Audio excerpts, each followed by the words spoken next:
বিধানসভা নির্বাচনের আগে বালিতে কংগ্রেসে বড়সড় ভাঙন। কংগ্রেস ছেড়ে তৃণমূলে যোগদান শতাধিক নেতৃত্ব থেকে কর্মী সমর্থকের। বালি বিধানসভা কেন্দ্রে প্রার্থী কৈলাস মিশ্রর উপস্থিতিতে বিদায়ী মন্ত্রী অরূপ রায়ের হাত থেকে তৃণমূল কংগ্রেসের পতাকা নিয়ে আনুষ্ঠানিকভাবে কংগ্রেসের বালি বিধানসভা নেতৃত্ব থেকে শুরু করে শতাধিক কর্মী সমর্থকেরা তৃণমূল কংগ্রেসে যোগদান করলেন। কংগ্রেস থেকে আসা তৃণমূলে যোগদানকারীরা জানান, বর্তমানে রাজ্যে বিজেপির বারবারন্ত একমাত্র তৃণমূল কংগ্রেস পারে রুখতে, তাই বালিতে তৃণমূলকে আরো শক্তিশালী করতেই কংগ্রেস ত্যাগ করে তৃণমূলে যোগদান তাদের। বালি কেন্দ্র কংগ্রেস ভেঙে টোটালি তৃণমূল কংগ্রেসে যোগদান করল এবং তৃণমূল কংগ্রেসের উন্নয়নে সামিল হলো, মমতা বন্দ্যোপাধ্যায়ের উন্নয়নে। এবং যেহেতু বালি কেন্দ্রে বিরাট জয়ের আমরা এখান থেকে বুঝতে পারছি, বিরাট জয় আমরা পাবো এবং তৃণমূল কংগ্রেসের কর্মী হিসেবে কাঁধে কাঁধ মিলিয়ে আমাদের সঙ্গে লড়াই করবে।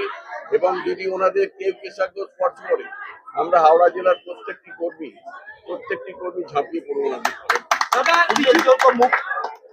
উল্লেখযোগ্য বাদল ভট্টাচার্য, চন্দন রায়চৌধুরী এবং এছাড়া প্রাক্তন সভাপতি বালি কেন্দ্র।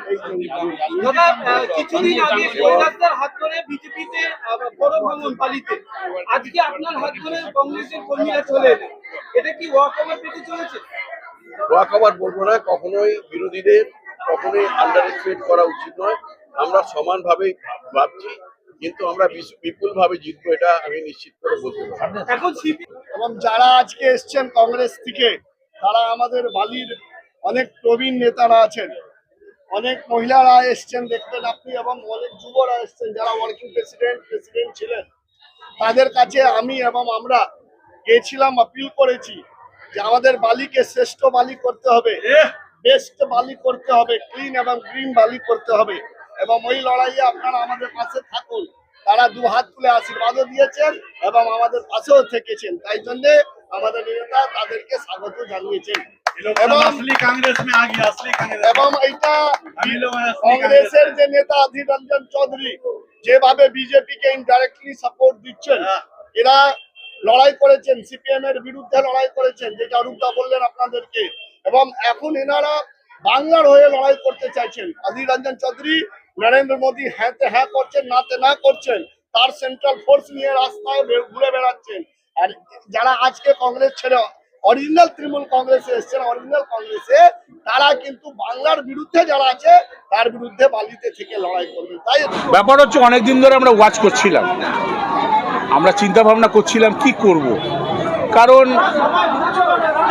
আগেও বলেছি যে পশ্চিমবাংলায় বিজেপি যেভাবে বাড়ন্ত হচ্ছে, তাকে আটকাতে গেলে মমতা ব্যানার্জির নেতৃত্বে তৃণমূল ছাড়া আমার মনে হয় না আটকাতে পারবে।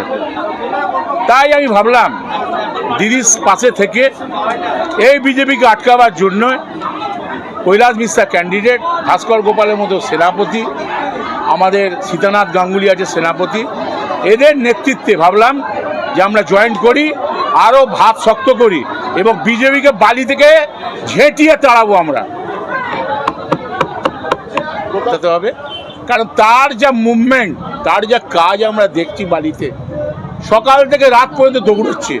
আমি এক সময় রাত্রি 2টোর সময় যখন মোবাইল খুলি, দেখি কৈলাস অনলাইনে রয়েছে, কথাও হয়, মেসেজও হয়।